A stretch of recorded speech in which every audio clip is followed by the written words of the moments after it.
Hello, and welcome to yet another retro channel. A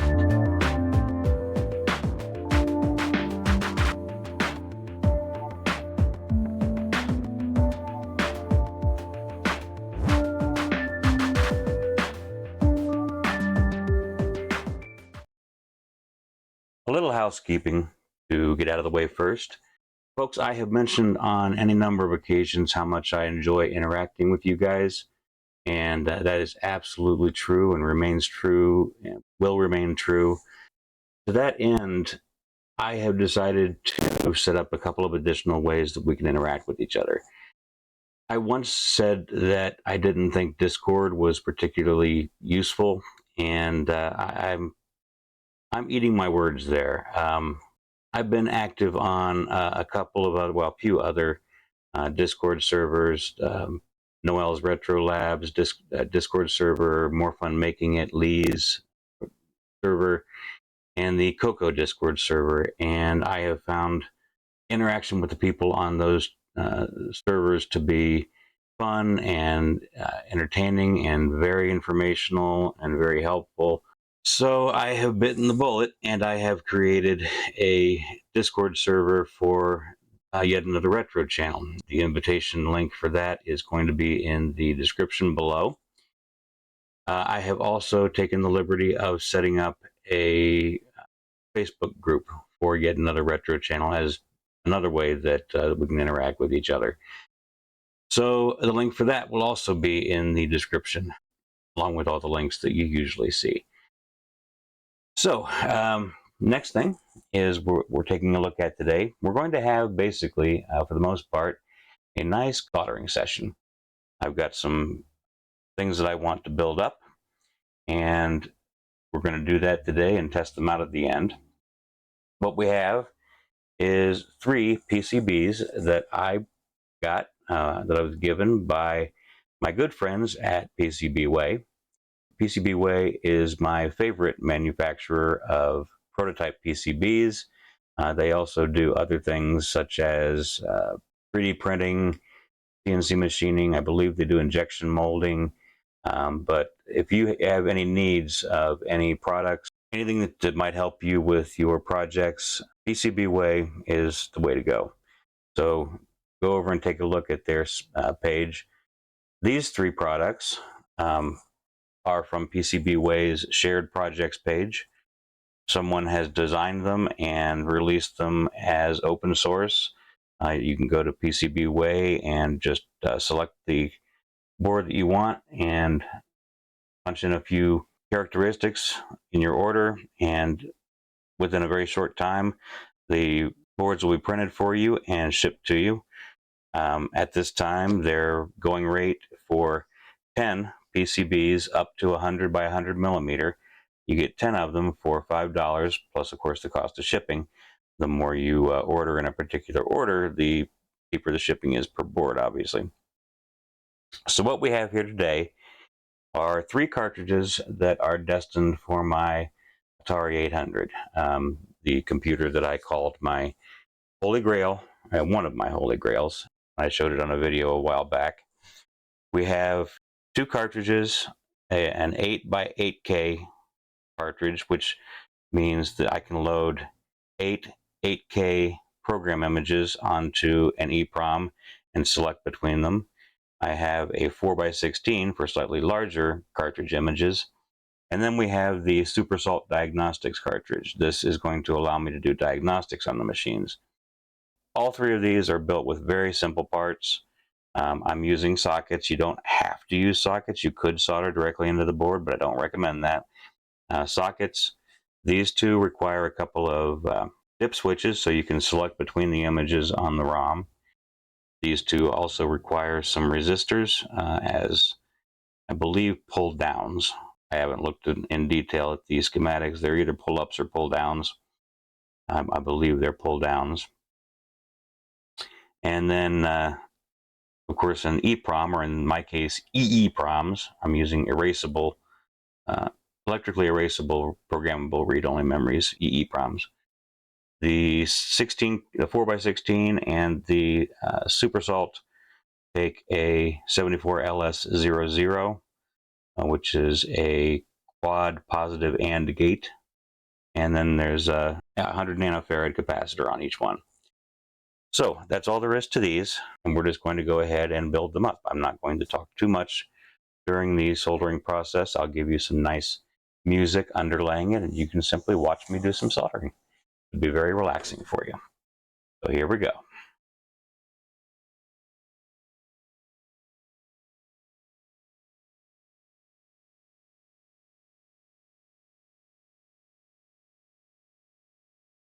I do have this very handy little PCB holder, which makes my life a lot easier for doing projects like this. Now, as usual, we will start with the smallest components and work our way up.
Okay, and now we're ready to program our EEPROMs. So I have the first EEPROM, which is a 512 kilobit or 64 kilobyte electrically erasable programmable read-only memory EEPROM, loaded into the TL866 minipro programmer, making sure to get the notch facing the right direction and the pins all seated properly into the zip socket. And then we can go into the software, which is this XG Pro. And the first thing we need to do is select our IC. So we go to select IC, we're going to type in 27C512, and that'll restrict the list down to just 27C512s, and these are win bonds. So I'm going to select the win bond 27C512 right here and click select, and that will give us now a 64K buffer in this section here. And the next thing we need is the actual image, the binary image file that we're going to load in here. Now, you can do this two ways. You can load individual files into the buffer by selecting them here, opening the file. Say, for instance, we're going to put the asteroids ROM. And you'll find these files when you download them, they might be listed as ROM or they might be listed as bin binary files. But either way, they should always be the right size for what you're trying to do. In this case, we're loading 8K images, 8 of them.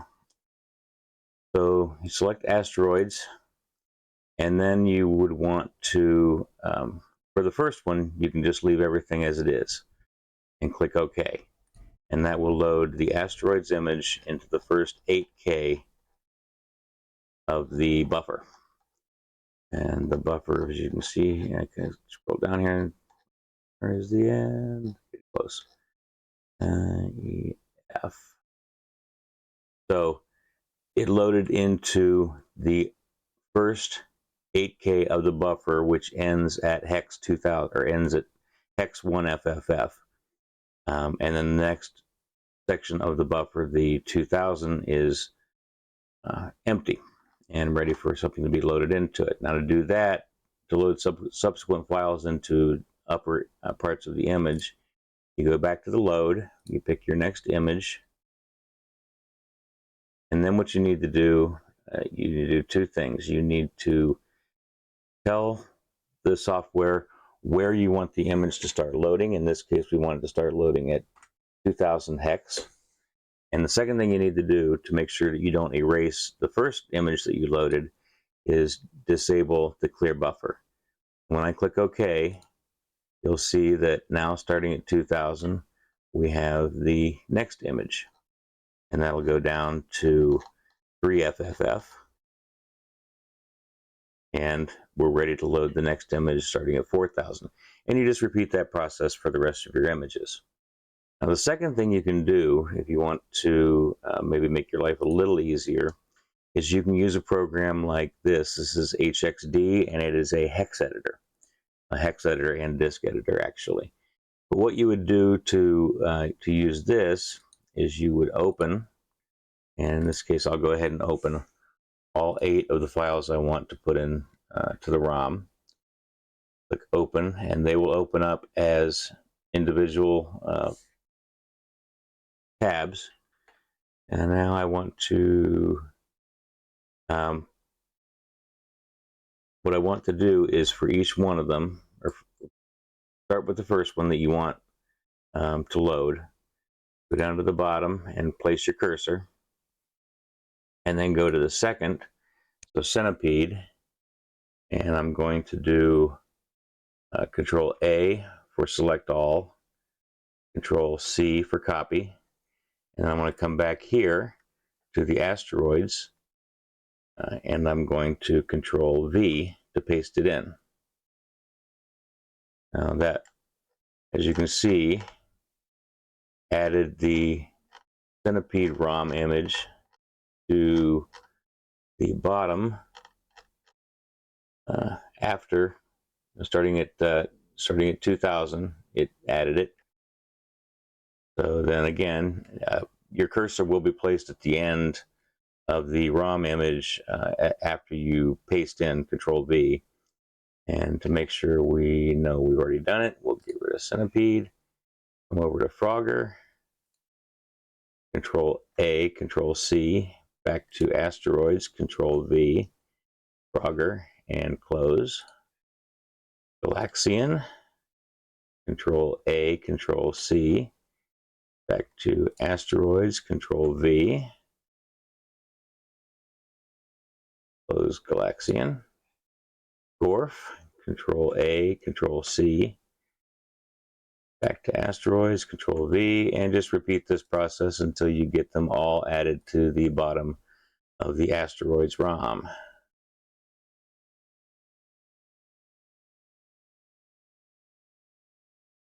And then you want to do a save as. And I will call this combined.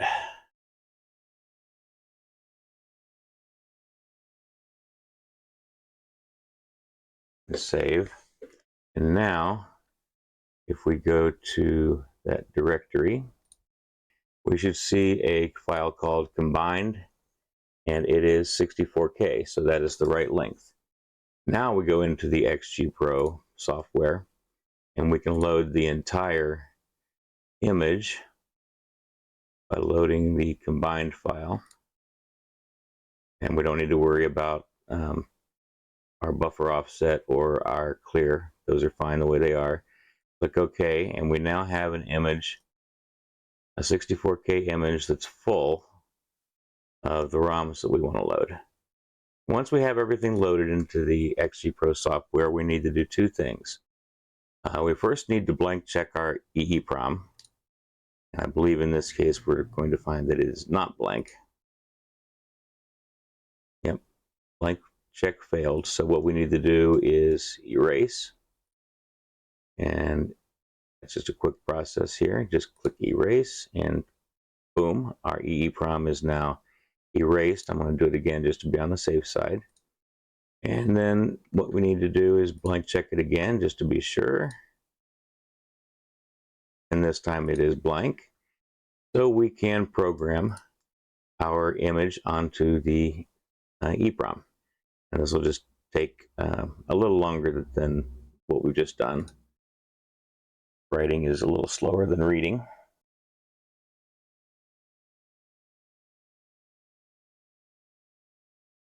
Okay, that is our 8K EEPROM, 8K by 8. Now we need to do our 16K ROMs. And this one I will do using the XGPro software. So what we'll do is we'll go ahead and load. And we'll load the first of the 16K ROM images we want. I'll put ms.pacman first.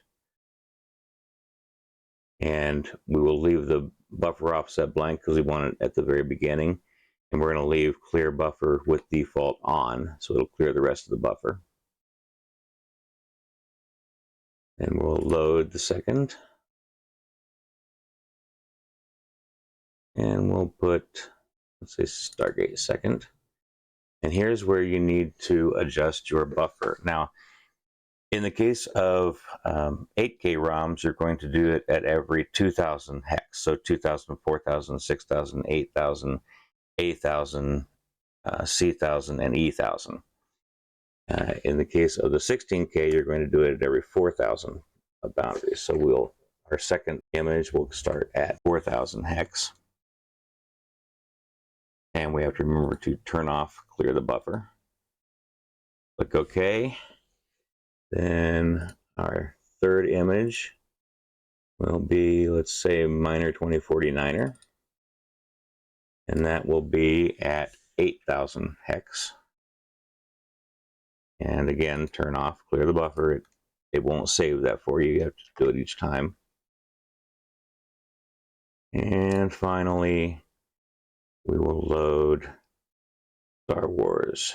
And that's going to go at 3000.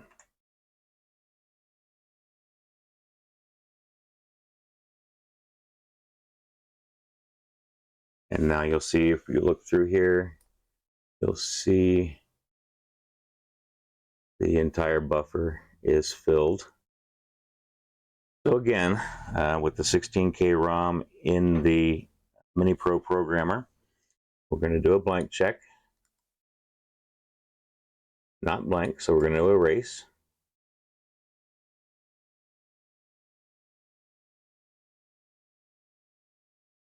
Second time, just to be on the safe side, back. And we're going to blank check it again. Good. And then we will program it.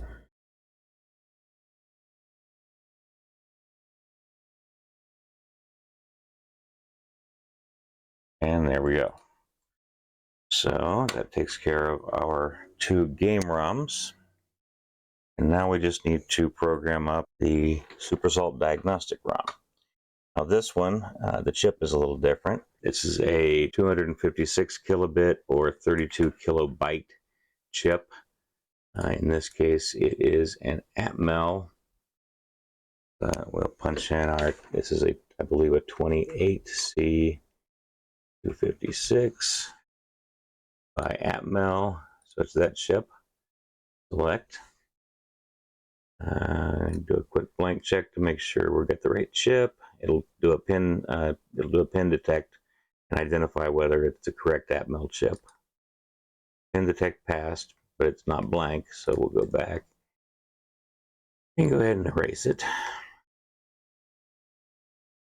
Okay, and now we need the ROM for this. You can find the ROMs for this. There are different sizes, and they come pre-made for the size of chip you're using. So I'm going to be looking for the 16K ROM designed for a 256K kilobit EEPROM. And where did those go? Okay, I've put it on the desktop. So we're looking for the 27C256 SuperSalt ROM binary to load. And again, for this, we're not going to need to do any offsetting or preventing it clearing the buffer. It's fine to clear it. And then we simply need to program it.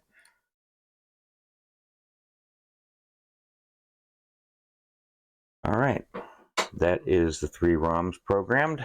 Now we'll go over to the 800 and we'll give these a test. Okay, as you can see, we have the 800 on the bench. We're powered up. We're connected to audio and video, and we've got the ROM door open. Here is our 8x8K cartridge. We've got the EEPROM inserted, and we select which ROM we want to use with the dip switches 0, 1, 2, and so on. And we place the cartridge in the 800 with the chip side facing the back. So game 0 will be Star Raiders. So I'm not going to show you my gameplay in Star Raiders. I really don't know how to play that game yet. So leave that on and just use the door. When you open the door, it shuts the machine down. So you can avoid with flipping the power switch every time just by opening the door. So we'll go to game 1. And that will be Pitfall. Hello, Pitfall Harry. Give you a little bit of gameplay here. I'm not very good at this either. I'm out of practice in my old 80s games. Oh, oh. Yep.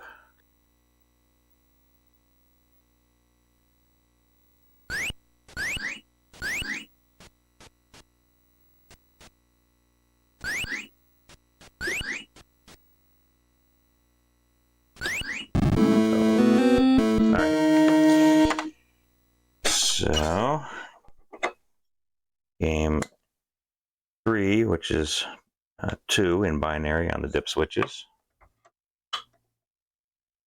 I need to actually print some 3D printed cases for these. It'll make it a lot easier to plug them in. Right now, they're kind of a pain.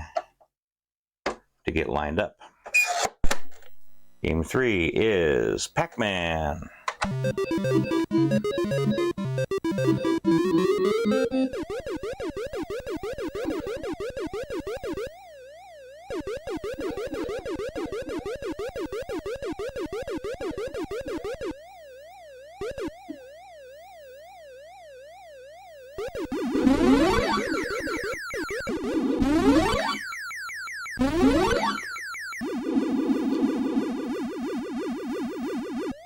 So, much better than the 2600 version of that game, I'm sure you noted.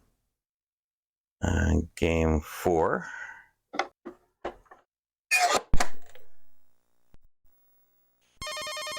Gorf.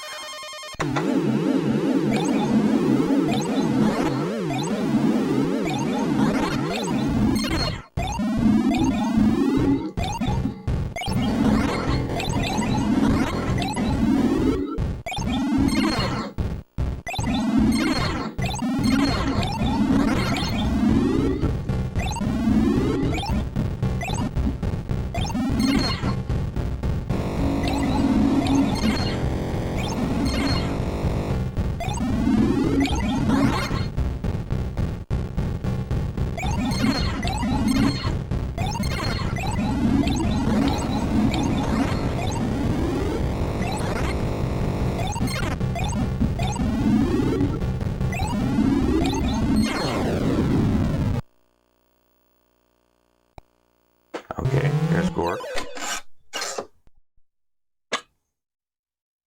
Go to game 5.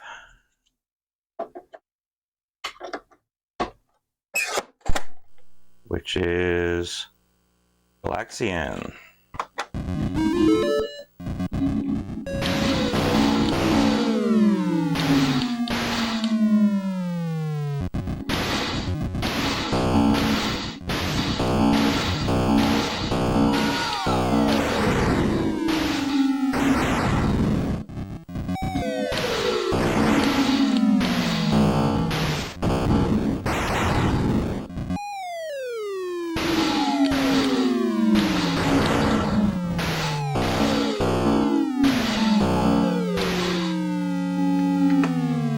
Okay.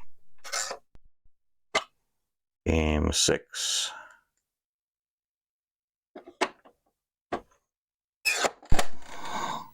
We have Frogger.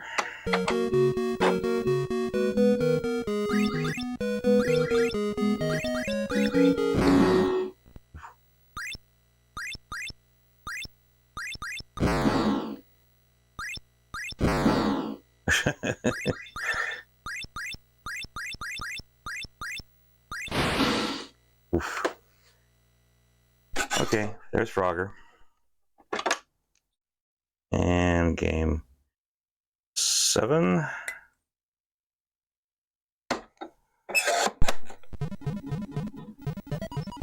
Centipede.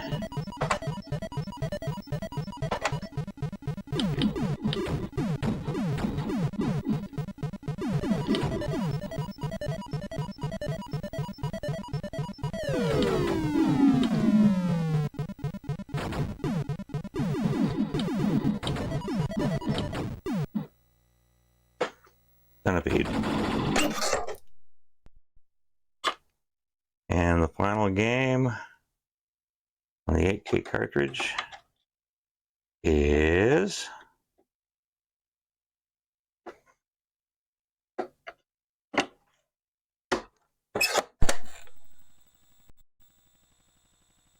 asteroids. Now, I'm not sure exactly why it did it this way, but you see the actual images are in the reverse order from what we loaded them onto the ROM. We loaded asteroids first and all the other ones after it, and they come out backwards on the ROM. So if you want to program them in a particular order, remember to do it in reverse.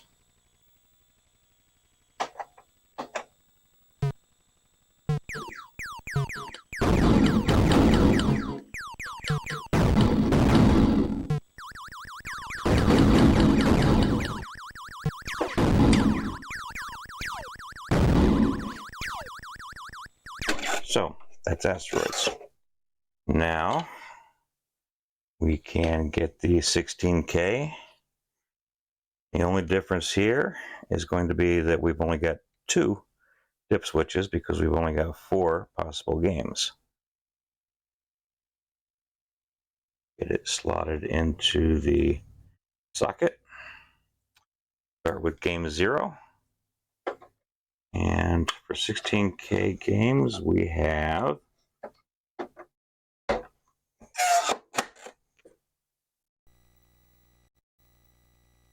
starting with Star Wars.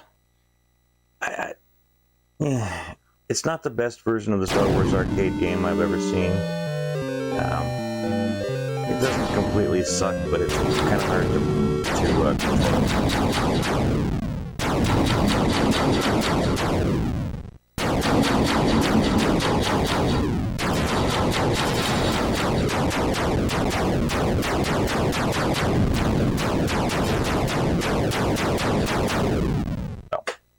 for Star Wars.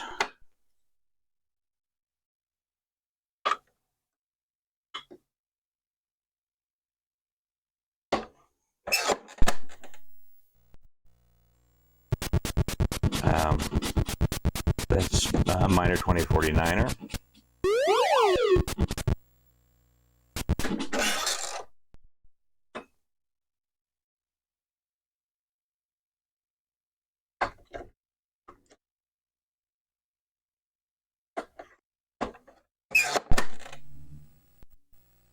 Stargate, which is the follow-up to Defender.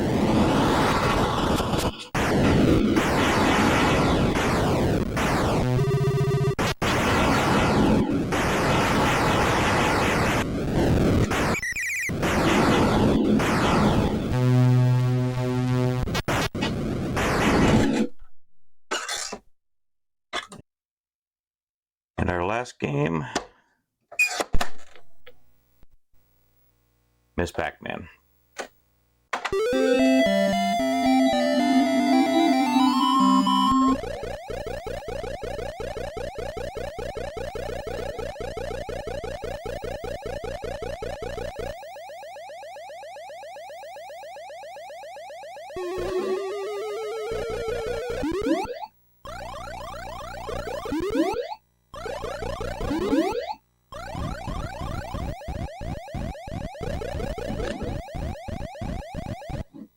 Oops. Okay, so that's our game cartridges, all good. And now we'll take a look. I'm not going to go in depth into the Super Salt diagnostic because frankly I haven't studied how it works. And I think to do it properly you might need some additional hardware like you do with the Commodore 64 diagnostic harness. It might need some loop backs that allow it to do some of the testing. I'm not sure, but we'll get this loaded and at least show you that it works. Here we go, and load it. And here is Super Salt Diagnostics. Okay, and it wants me to hit break to get to the menu. Let's see, option selects, break, select moves. So, performance test. And I could start this and it would run through all the tests. Again, I'm not going to go into depth into that because I haven't studied how it operates and it may need some additional hardware. So that is our cartridges. We've created all 3. And we're now able to play some games and do some diagnostics on our 800. These would also, of course, work on the 400. And that'll be it for today. I want to thank you all for watching. I appreciate it. If you've enjoyed the video, please give it a like, a thumbs up. If you haven't already, please subscribe to the channel. I am trying to increase my subscriber count. My watched hours are doing pretty well, but the subscribers could be doing a little better. If you want to be notified when I post new videos, you can click the notification bell and you'll get an email or a push notification, however you want to set that up. If you would like to join the channel, there is a join button down below that you can use. That will get you some perks. You could also support the channel by going to Patreon or Ko-Fi. Those links are in the description below. And big thanks to those who already are supporters of the channel. Their names are showing up on the screen right now. Also, leave a comment in the comment section below. I love interacting with you guys, as you know. I keep saying it.